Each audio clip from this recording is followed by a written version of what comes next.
ഇടിവെട്ടിയ കൂണുമുളക്ക് നമ്മൾ കേട്ടിട്ടുണ്ട്.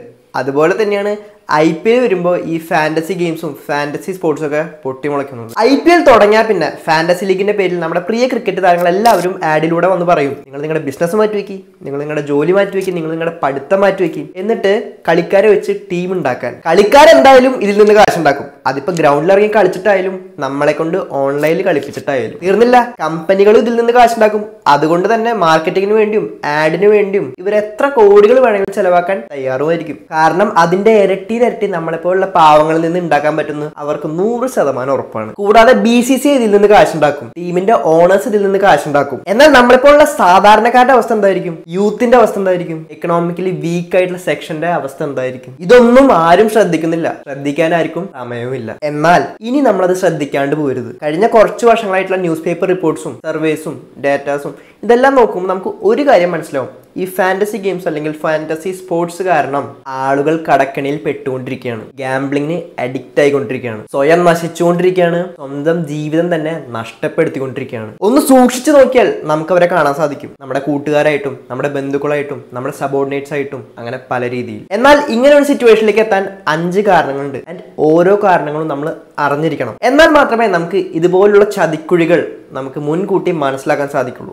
ഇതുപോലത്തെ സിറ്റുവേഷൻ അവോയ്ഡ് ചെയ്യാനും സാധിക്കുള്ളൂ. നിങ്ങളിപ്പോൾ ആലോചിക്കുന്നുണ്ടാവും, എന്തുകൊണ്ടാണ് ഗവൺമെന്റ് ഈ ഒരു ഓൺലൈൻ ബെറ്റിങ്ങിനെയോ അല്ലെങ്കിൽ ഫാന്റസി ഗെയിംസിനൊന്നും ബാൻ ചെയ്യാത്തത്, അല്ലെങ്കിൽ എന്തുകൊണ്ട് കോടതി ഇതിനെ ബാൻ ചെയ്യുന്നില്ല എന്ന്. അതും നമുക്ക് ഈ വീഡിയോയിൽ ഡിസ്കസ് ചെയ്യാം. അതോടൊപ്പം എന്താണ് ഈ ഓൺലൈൻ ഫാന്റസി ഗെയിംസ് കമ്പനീസിന്റെ ബിസിനസ് മോഡൽ എന്നും അവർ എങ്ങനെ ഏൺ ചെയ്യുന്നു എന്നും അവർ എങ്ങനെ സ്പെൻഡ് ചെയ്യുന്നു എന്നും എല്ലാം ഡീറ്റെയിൽ ആയിട്ട് നമുക്ക് ഈ വീഡിയോയിലൂടെ മനസ്സിലാക്കാം. കാരണം ഇൻഡസ്ട്രി ഹിറ്റ് എന്നുള്ള ചാനലിൽ നമ്മൾ ബിസിനസ്സുകൾ ഡെവലപ്പ് ചെയ്ത് അതിൽ നിന്ന് കാശ് ഉണ്ടാക്കുന്ന കോൺസെപ്റ്റുകളും കാര്യങ്ങളും മാത്രമല്ല സംസാരിക്കുക, മറിച്ച് മറ്റ് ബിസിനസ്സുകൾ കാരണം നമ്മുടെ കയ്യിൽ നിന്ന് കാശ് പോകാണ്ടിരിക്കാനുള്ള കാര്യങ്ങൾ കൂടി നമ്മൾ ഈ ഒരു ചാനലിൽ സംസാരിക്കും. കൂടാതെ ബിസിനസ് സ്ട്രാറ്റജീസിനെ പറ്റിയും പ്രൊഡക്ട്സിനെ പറ്റിയും ഫൗണ്ടേഴ്സിനെ കുറിച്ചും സ്റ്റാർട്ടപ്സിനെ കുറിച്ചും അങ്ങനെ ബിസിനസിന്റെ A to Z കാര്യങ്ങൾ നമ്മൾ ഈ ഒരു ഇൻഡസ്ട്രി ചാനലിൽ ഡിസ്കസ് ചെയ്യും. സോ നിങ്ങൾ ബിസിനസ് റിലേറ്റഡ് വീഡിയോസ് ഇഷ്ടമാണെങ്കിൽ, ബിസിനസ് ചെയ്യുന്നവരാണെങ്കിൽ, അല്ലെങ്കിൽ ബിസിനസിനെ കുറിച്ച് കൂടുതൽ അറിയാൻ താല്പര്യമുള്ളവരാണെങ്കിൽ ഇൻഡസ്ട്രി ചാനൽ സബ്സ്ക്രൈബ് ചെയ്യാൻ മറക്കണ്ട. So welcome to industry by Achuthan. ഞാൻ നിങ്ങൾക്കൊരു പുതിയ ക്യാരക്ടറിനെ പരിചയപ്പെടുത്തി തരാം. ഇദ്ദേഹത്തിന്റെ പേര് രവി എന്നാണ്. ഇദ്ദേഹം ആർമിയിലെ ഒരു സോൾജർ ആയിരുന്നു. സോ സോൾജേഴ്സിന്റെ ലൈഫ് നമുക്ക് ഏറെക്കുറെ അറിയാം. അവർക്ക് പോസ്റ്റിംഗ് ഒക്കെ കിട്ടാൻ മേ ബി റിമോട്ട് ഏരിയാസിലൊക്കെ ആയിരിക്കും. സോ അതുകൊണ്ട് തന്നെ അവർ കൂടുതൽ സമയം അവർ ഒറ്റയ്ക്കായിരിക്കും. ഒറ്റപ്പെടൽ കാരണം ബോർ അടിച്ചുകൊണ്ടിരിക്കുന്ന രവിയുടെ അടുത്ത് വേറൊരു സോൾജർ പറഞ്ഞു, ഇതൊരു ഓൺലൈൻ ഗെയിമിംഗ് പ്ലാറ്റ്ഫോമാണ്, ഫാന്റസി ഗെയിമാണ്, നീ ഒന്ന് കളിച്ചോക്ക്, നിന്റെ ബോറടിയൊക്കെ മാറിക്കോളും. രവി ഇതും കേട്ട് ടീം ഉണ്ടാക്കി കളി തുടങ്ങി. വെറും 50 രൂപയല്ലേ തുടങ്ങാൻ വേണ്ടോ, അതങ്ങ് ഇട്ടു, കളി തുടങ്ങി. ഇനിയിപ്പോൾ ജയിച്ചു കഴിഞ്ഞാലോ 1 കോടി വരെ സിമ്പിളായിട്ട് ഉണ്ടാക്കാലോ. എന്നാൽ 50 100ആയി, 100 500ആയി, 500 1000ആയി, പിന്നീട് അങ്ങോട്ട് ആയിരങ്ങളായി. അതോടൊപ്പം മാച്ച് ഇല്ലാത്ത ദിവസങ്ങളിൽ രവി വളരെയധികം അസ്വസ്ഥനാവാനും തുടങ്ങി. അതേപോലെ ജയിക്കും തോറും കൂടുതൽ മാച്ചസ് കളിക്കാൻ തുടങ്ങി, ജയിക്കാനും തുടങ്ങി. എന്നാൽ കളിയിൽ വിജയം മാത്രമല്ല ഉണ്ടാവുക, തോൽവി ഉണ്ടാവും. തോൽക്കുന്ന കളികളിൽ പോയ കാശ് റിക്കവർ ചെയ്യാൻ വേണ്ടി 50 ഇടും, പിന്നെ 100 ഇടും, പിന്നെ 1000 ഇടും. എന്നാൽ അതെത്തിയത് ലക്ഷത്തിലേക്കായിരുന്നു. പിന്നീട് അങ്ങോട്ട് ലൈഫിൽ ഉണ്ടാക്കിയ എല്ലാ സേവിങ്സും ഒലിച്ചു പോയത് പോലും രവി അറിഞ്ഞില്ല. ലൈഫിൽ ഉണ്ടാക്കിയ സേവിങ്സ് ഒക്കെ തീർന്നപ്പോൾ രവി എന്താ ചെയ്തത്? ക്രെഡിറ്റ് കാർഡ് എടുത്ത് അത് വെച്ച് കളിച്ചു. അധികം വർഷങ്ങളൊന്നും പോകേണ്ടി വന്നില്ല. കുറച്ച് മാസങ്ങൾക്കുള്ളിൽ തന്നെ രവിയുടെ കടം 35 ലക്ഷം രൂപയായിരുന്നു. പതിയെ പതിയെ രവി മാറാൻ തുടങ്ങി. രവി ആരോടും സംസാരിക്കാണ്ടായി. ഒരു ദിവസം രവി റെയിൽവേ സ്റ്റേഷനിലേക്ക് പോയി. ആത്മഹത്യ ചെയ്യാനാണോ അല്ലയോ എന്ന് നമുക്ക് അറിയില്ല.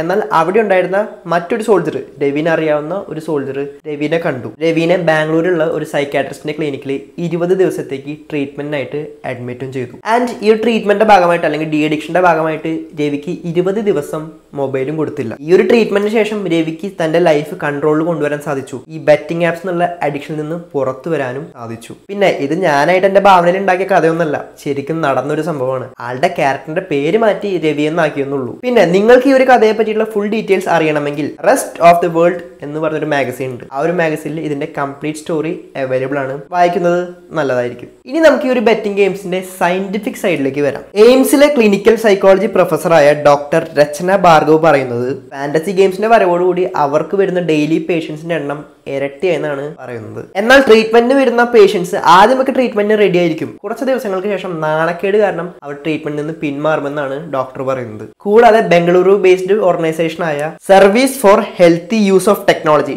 ഷട്ട്, അതിലെ ഡോക്ടർ മനോജ് ശർമ്മ പറയുന്നത് കുറച്ച് വർഷങ്ങളായിട്ട് അവർക്ക് വരുന്ന പേഷ്യൻസിന്റെ എണ്ണം ട്രിപ്പിൾ ആയെന്നാണ്. സോ ഇതുപോലുള്ള ഫാന്റസി ഗെയിംസിൽ അഡിക്റ്റഡ് ആവാൻ സിമ്പിൾ ആണ്. 50 രൂപയ്ക്ക് തുടങ്ങാവുന്ന പരിപാടിയുള്ളൂ. എന്നാൽ ഇതിൽ നിന്ന് പുറത്തു വരുന്ന കാര്യം അത്ര സിമ്പിൾ അല്ല, കുറച്ച് ബുദ്ധിമുട്ടും. എന്നാൽ ചില കേസസിൽ അഡിക്റ്റഡ് ആയവർക്ക് പോലും മനസ്സിലാവില്ല അവർ ഇങ്ങനെ ഒരു ബെറ്റിംഗ് ആപ്പിന് അഡിക്റ്റഡ് ആയി എന്ന്. അപ്പൊ നമുക്ക് ഇനി ആ 5 റീസൺസ് നോക്കാം എന്തുകൊണ്ടാണ് ആളുകൾ ബെറ്റിംഗ് ആപ്സിൽ വീണു പോകുന്നത് എന്ന്. അതിലെ ഫസ്റ്റ് റീസൺ ആണ് ലോ എൻട്രി ബാരിയർ, അല്ലെങ്കിൽ സിംപ്ലി ആക്സസിബിൾ. ആർക്ക് വേണമെങ്കിലും ജോയിൻ ചെയ്യാം. ഇവിടെ ഏജ് ഒരു ബാരിയർ അല്ല. നിങ്ങളുടെ കയ്യിൽ ഒരു സ്മാർട്ട് ഫോൺ ഉണ്ടോ, അതിൽ ഇന്റർനെറ്റ് ഉണ്ടോ, അതിൽ കൊടുക്കാൻ 50 രൂപയുണ്ടോ, എങ്കിൽ നിങ്ങൾക്കും ബെറ്റിംഗ് ആരംഭിക്കാം. സെക്കൻഡ് റീസൺ ആണ് എക്സസീവ് മാർക്കറ്റിംഗ്.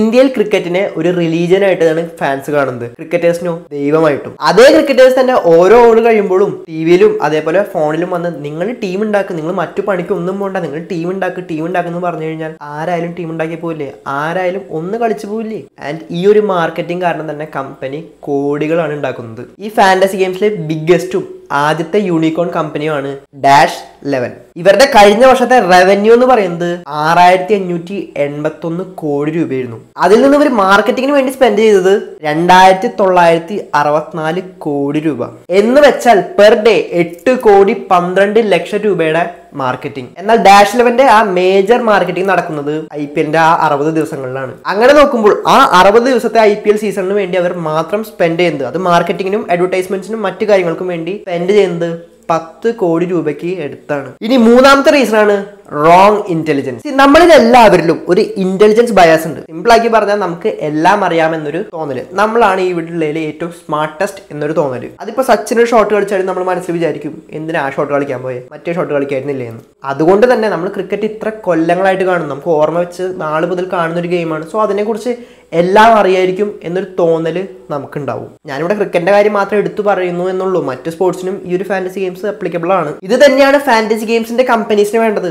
അവർ പറയുന്നത് നിങ്ങൾക്ക് ഇത്ര നോളജ് ഉണ്ട്, നിങ്ങൾക്ക് ഇത്ര അറിവുണ്ട്, നിങ്ങൾ ഡെയിലി കാണുന്ന ഗെയിമാണ്, നിങ്ങൾ ഓർമ്മ വെച്ച കാലം മുതൽ കാണുന്ന ഗെയിമാണ്, പിന്നെ എന്തിനും മടിച്ചു നിൽക്കണം, നിങ്ങൾ വരൂ, ടീം ഉണ്ടാക്കൂ, കാശ് ഉണ്ടാക്കൂ, കോടികൾ ഉണ്ടാക്കൂ. സോ ഇങ്ങനെ ഒരു തോട്ട് നമ്മുടെ തലയിൽ വന്നു കഴിഞ്ഞാൽ നമ്മൾ ഉറപ്പായും കളിച്ചു. നമ്മൾ ഡെയിലി കാണുന്ന ഗെയിമാണ്, നമ്മൾ കളിച്ചിട്ടുള്ള ഗെയിമാണ്, നമ്മൾ ഓർമ്മ വെച്ച കാലം മുതൽ കണ്ടിട്ടുള്ള ഗെയിമാണ്. പിന്നെ നമ്മുടെ ഒപ്പമുള്ള ഒരാൾ 100 രൂപ ഉണ്ടാക്കി കഴിഞ്ഞാൽ, അതിപ്പോ കൂട്ടുകാരനായിക്കോട്ടെ, റൂംമേറ്റ് ആയിക്കോട്ടെ, ചുറ്റിനുള്ള ആരും ആയിക്കോട്ടെ, അവന് 100 രൂപ ഉണ്ടാക്കാമെങ്കിൽ എന്തുകൊണ്ട് എനിക്ക് 500 രൂപ ഉണ്ടായിക്കൂടാ? അവനെക്കാട്ട് ഐഡിയ ഇല്ലേ എനിക്ക്, അവനെക്കാട്ടും ക്രിക്കറ്റിൽ നോളജ് ഇല്ലേ, അല്ലെങ്കിൽ ഏതൊരു സ്പോർട്ട് ആയിക്കോട്ടെ അതിൽ എനിക്ക് നോളജ് ഇല്ലേ? സോ ഞാൻ ഉണ്ടാക്കി കഴിഞ്ഞാൽ ഉറപ്പായും എനിക്ക് കാശ് ഉണ്ടാക്കാൻ പറ്റുന്നുള്ളൊരു തോന്നല്, വെറും തോന്നല്. ഈ ഒരൊറ്റ കാരണം കൊണ്ട് മാത്രം ബെറ്റിങ്ങിൽ ഇൻവോൾവ് ആവുന്ന ആളുകളുടെ എണ്ണം വളരെ കൂടുതലുമാണ്. ഫോർത്ത് റീസൺ ആണ് ഫിയർ ആൻഡ് ഗ്രീഡ്. ഇതൊരു യൂണിവേഴ്സൽ ഇമോഷൻ ആണ്.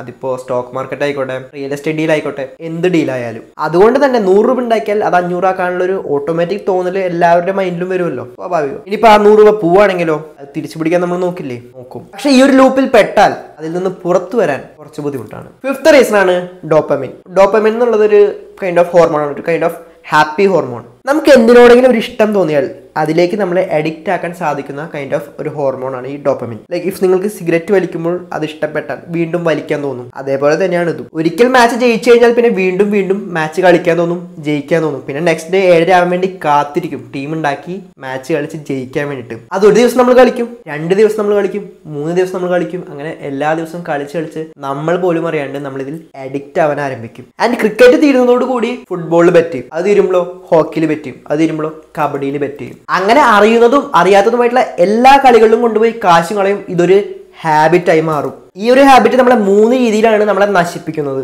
അതിൽ ആദ്യത്തേതാണ് ഫിനാൻഷ്യൽ ലോസ്. ആദ്യം നമ്മൾ കളിക്കുമ്പോൾ 50, 100, 1000 വെച്ച് കളിക്കും. എന്നാൽ അത് അവസാനിക്കുമ്പോഴോ ഉണ്ടാക്കിയ ലൈഫ് സേവിങ്സ് എല്ലാം പോയിട്ടുണ്ടാവും. പിന്നെ ഇങ്ങനെ ക്രെഡിറ്റ് കാർഡ് വെച്ചും കടം മേടിച്ചും കളിക്കും. അവസാനം ഫ്യൂച്ചറിൽ ഉണ്ടാക്കാൻ പോകുന്ന കാശ് വരെ ഈ ഇൻട്രസ്റ്റും അതേപോലെ കടം അടച്ച് തീരും. സെക്കൻഡ് ആണ് പ്രൊഡക്ടിവിറ്റി ലോസ്. ഈ ഒരു ലൂപ്പിൽ പെട്ടാൽ പിന്നെ ആ ഒരു വ്യക്തി ഇതിനെക്കുറിച്ച് മാത്രമായിരിക്കും ചിന്തിച്ചുകൊണ്ടിരിക്കുക. അതിപ്പോ ഓഫീസിലായാലും കോളേജിലായാലും വണ്ടി ഓടിക്കുമ്പോഴായാലും വീട്ടിലായാലും എവിടെ വെച്ചാണെങ്കിലും. ഇഫ് ഓഫീസിൽ വർക്ക് ചെയ്യുന്ന ആളാണെങ്കിൽ ആളുടെ ശ്രദ്ധ മുഴുവനും വർക്കിലാവില്ല, മറിച്ച് 7:00 തുടങ്ങാൻ പോകുന്ന ഗെയിമിനെ കുറിച്ചായിരിക്കും. ഏത് ടീം ഉണ്ടാക്കണം, ഏത് ടീമിനെ സെലക്ട് ചെയ്യണം, ഏത് പ്ലെയറിനെ സെലക്ട് ചെയ്യണം, ഏത് പ്ലെയറിനെ ഡ്രോപ്പ് ചെയ്യണം, എന്തൊക്കെയാണ് സ്പോർട്സിന്റെ ലേറ്റസ്റ്റ് ന്യൂസ്. നമ്മൾ ചെയ്യുന്ന എന്ത് വർക്കാണെങ്കിലും, അത് ജോബ് ആയിക്കോട്ടെ, ബിസിനസ് ആയിക്കോട്ടെ, പഠിക്കായിക്കോട്ടെ, നമ്മൾ എന്ത് ചെയ്യുകയാണെങ്കിലും നമ്മുടെ മൈൻഡ് അവിടെ ഉണ്ടാവില്ല, നമ്മുടെ മൈൻഡ് ഡൈവേർട്ട് ആയിക്കൊണ്ടേയിരിക്കും. ആൻഡ് ഇത് നമ്മുടെ മെന്റൽ ഗ്രോത്തിനെ പെർമനന്റ്ലി ഡാമേജ് ചെയ്യും. Third and most important loss ആണ് ലോസ് ഓഫ് ലൈഫ്. ആലോചിച്ച് നോക്ക്, ഒരു വ്യക്തിക്ക് ആളുടെ മന്ത്ലി സാലറി 20,000 രൂപയാണ്. എന്നാൽ ഈ ഫാന്റസി ഗെയിംസും ബെറ്റിംഗ് ആപ്സും കളിച്ചിട്ട് ആൾക്ക് 20 ലക്ഷം രൂപ വരെ കടമായി കഴിഞ്ഞാൽ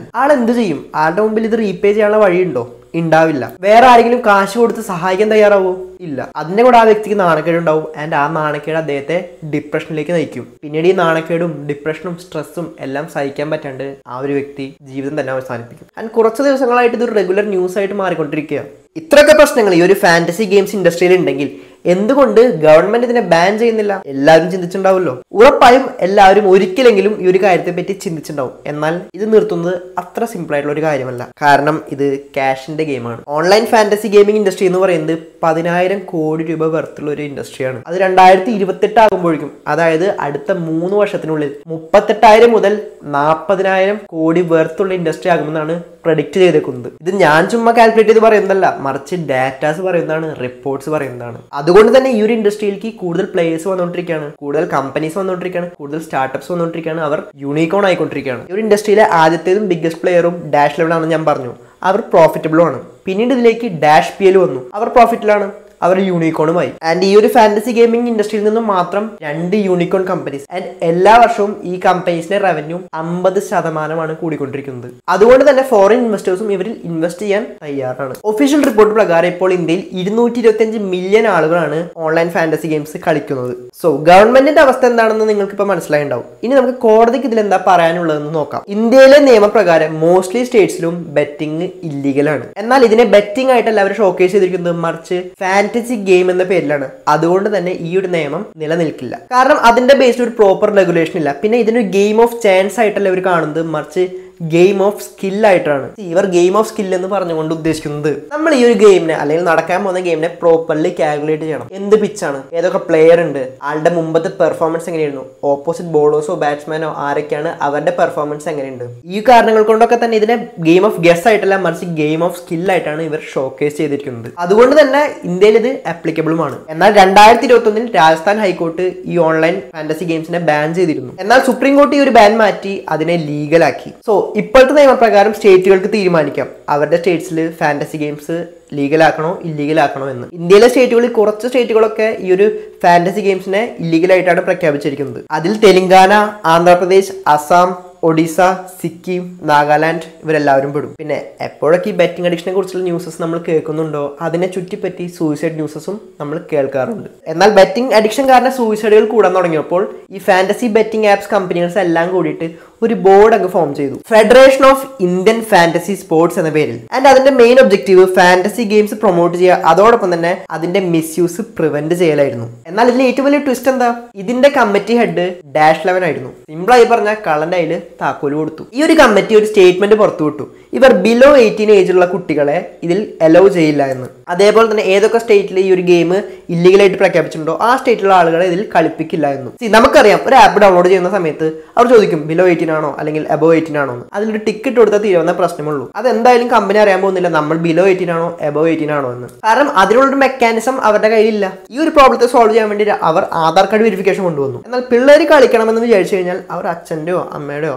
ആനയുടെ കാർഡ് എടുത്ത് അതൊന്ന് സ്കാൻ ചെയ്ത് ഉറപ്പായും കളിക്കും. ഞാൻ എന്തായാലും പറഞ്ഞു വരുന്നതെന്നല്ലേ പറഞ്ഞുതരാം, കൺക്ലൂഷൻ എത്തിയല്ലോ. IPL ആയിക്കോട്ടെ, ഏത് സ്പോർട്ട് ആയിക്കോട്ടെ, അത് കളിക്കുന്നവർ അതിൽ നിന്ന് കാശുണ്ടാക്കുന്നുണ്ട്, അതിന്റെ ടീമിന്റെ ഓണേഴ്സ് അതിൽ നിന്ന് കാശുണ്ടാക്കുന്നുണ്ട്, അതിന്റെ അഡ്വർടൈസേഴ്സ് അതിൽ നിന്ന് കാശുണ്ടാക്കുന്നുണ്ട്, അതിന്റെ ബ്രോഡ്കാസ്റ്റ് ചെയ്യുന്ന ചാനൽ കാശുണ്ടാക്കുന്നുണ്ട്, അതിനെ ചുറ്റിപ്പറ്റിയിട്ടുള്ള എല്ലാ ഇൻഡസ്ട്രീസും കാശുണ്ടാക്കുന്നുണ്ട്. സോ നമ്മൾ എന്താ ചെയ്യേണ്ടത്, നമ്മളിത് കണ്ടാൽ മതി, ആസ്വദിച്ചാൽ മതി, എൻജോയ് ചെയ്താൽ മതി. ഇത് നമ്മുടെ കളിയല്ല, നമ്മൾ ഇതിൽ ഇല്ല, നമ്മൾ കണ്ടാൽ മാത്രം മതി. മറ്റുള്ളവർ മാസ്റ്റേഴ്സ് ആയിട്ടുള്ള ഗ്രൗണ്ടിൽ പോയിട്ട് എക്സ്പീരിയൻസും അറിവും ഒന്നുമില്ലാണ്ട് കളിക്കാൻ നോക്കി കഴിഞ്ഞാൽ കാശ് ഉണ്ടാക്കാൻ പറ്റില്ല. ഉള്ള കാശ് കയ്യിൽ നിന്ന് പോവേ ഉള്ളൂ. നിങ്ങൾ കേട്ടിട്ടുണ്ടോ എന്നറിയില്ല, എന്നാലും പറയാം, കളിക്കുന്നവൻ തോൽക്കും, കളിപ്പിക്കുന്നവൻ ജയിക്കും. ചുമ്മാ ഇവിടെ ഒരു ചാൻസ് കിട്ടിയപ്പോൾ പറഞ്ഞു എന്നുള്ളൂ, ലോജിക്ക് ഉണ്ടോ ഇല്ലയോ എന്ന് നിങ്ങൾക്ക് തീരുമാനിക്കാം. ബട്ട് എനിക്ക് തോന്നുന്നത് ലോജിക്ക് ഉണ്ട്. അതുകൊണ്ടാണ് ഈ ഡാഷ് 11 പോലത്തെ കമ്പനീസ് ഒക്കെ ഇതുപോലെ കാശ് ഉണ്ടാക്കുന്നതും നമ്മുടെ കയ്യിൽ നിന്ന് കാശ് പോകുന്നതും. സോ ഈ ഒരു വീഡിയോയിൽ എനിക്ക് നിങ്ങളോട് ഷെയർ ചെയ്യാനുള്ളത്, സ്പോർട്സ് കാണൂ, സ്പോർട്സ് കളിക്കൂ, പക്ഷേ ഓൺലൈൻ സ്പോർട്സ് മാക്സിമം ഒഴിവാക്കാൻ ശ്രമിക്കുക. അത് നമുക്കും നല്ലതായിരിക്കും, നമ്മുടെ ഫാമിലിക്കും നല്ലതായിരിക്കും. സോ ഉറപ്പായിട്ട് നിങ്ങൾക്ക് ഷെയർ ചെയ്യാനുള്ള കാര്യങ്ങൾ കമന്റ് ബോക്സിൽ മെൻഷൻ ചെയ്യാൻ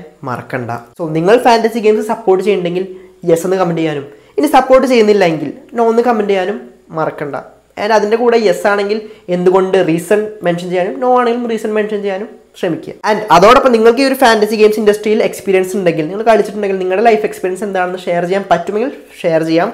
നമുക്കൊരു ഹെൽത്തി ഡിസ്കഷനും ആവാം അതിനെക്കുറിച്ച്. പിന്നെ -11 -PL ഒക്കെ കളിക്കുന്ന നിങ്ങളുടെ ഫ്രണ്ട്സിനും ഫാമിലിക്കും ഈ ഒരു വീഡിയോ മാക്സിമം ഷെയർ ചെയ്ത് കൊടുക്കാൻ ശ്രമിക്കുക. Because sharing is caring. അവരുടെ ലൈഫ് നിങ്ങൾക്ക് മേ ബി സേവ് ചെയ്യാൻ പറ്റിയേക്കാം. പിന്നെ ഇന്നത്തെ ഈ ഒരു കണ്ടന്റിലൂടെ നിങ്ങൾക്ക് പുതിയൊരു കാര്യം അറിയാനോ മനസ്സിലാക്കാനോ സാധിച്ചിട്ടുണ്ടെങ്കിൽ ഒരു ലൈക്ക് തരാനും ശ്രമിക്കുക. കൂടാതെ ബിസിനസ് റിലേറ്റഡ് കണ്ടന്റ്സും സ്ട്രാറ്റജീസും അതേപോലെ ഫൗണ്ടേഴ്സിനെ കുറിച്ചും സ്റ്റാർട്ടപ്സിനെ കുറിച്ചും അങ്ങനെ ബിസിനസിനെ കുറിച്ചുള്ള A to Z കാര്യങ്ങൾ അറിയാൻ ഇൻഡസ്ട്രി ഫോളോ ചെയ്യാം, ഇൻഡസ്ട്രി സബ്സ്ക്രൈബും ചെയ്യാം. Grow together, glow together.